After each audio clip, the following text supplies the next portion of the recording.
Inbox LV arēnā, gatavojoties pasaules čempionātam Slovākijā, treniņus turpina Latvijas izlases hokeisti.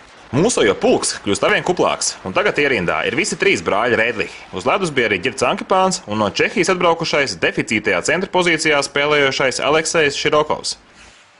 Pie jauna ķiveres krāsojuma ir ticis Latvijas izlases vārdsargs Edgars Masaļskis, un iespēja to novērtēt ir arī jums. Pēc treniņa hokeja izlases kravāja somas, lai pārceltos uz arēnu Rīga, kur turpināsies sagatavošanās posms. Tajā skaitā pārbaudas spēles 7. un 8. aprīlī pret Somijas izlasi. No pārējiem komandas biedriem atsevišķi treniņus aizved Mārtiņš Karsums un Lauris Dārziņš. Pēc ledus nodarbības uz sarunu aicinājām Lauri, lai viņš viestu skaidrību gan par savu veselību, gan dažādām baumām, kas apvijušas rezultatīvā uzbrucēja tēlu. Šī sezona man tāda smagi sanāca ar visādām tām traumām. Pirms sezonas izlaida ar roku lielu posmu, un tāpēc grūti bija iet sezonu.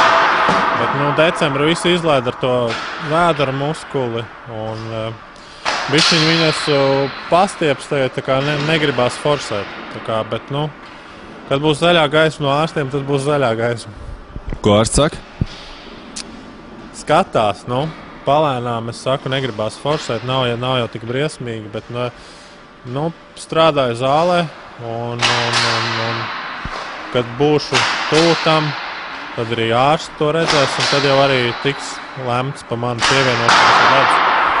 Mēdījos parādījās informācija arī par apdrošināšanām. Kā tajā frontē viss rit? Tu esi informēts pats?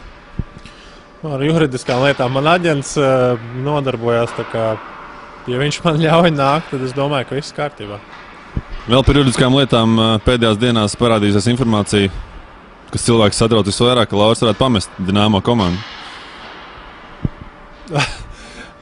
Prieks, ka satrauc.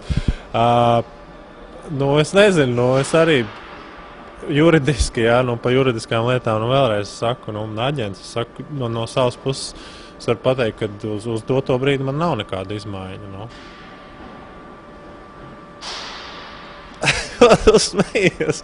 Nē, bet tas viss, es nezinu, iespējams, neiespējams, tā ir viss, nezinu, fantazēšana, bet, es saku, ja man jāatbild konkrēti uz doto brīdi, manā statusā izmaiņa nav. Kā tu pats šobrīd fiziski jūties? Sūdīgi, nē.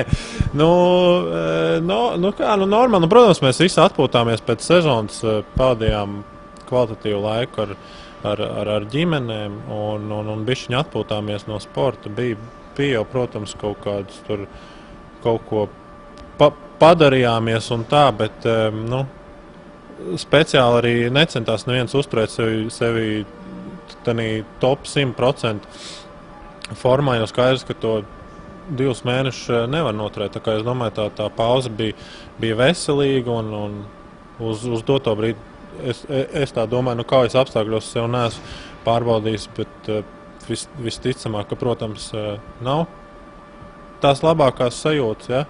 Bet ir laiks un cerams, ka drīz jau varēšu startēt.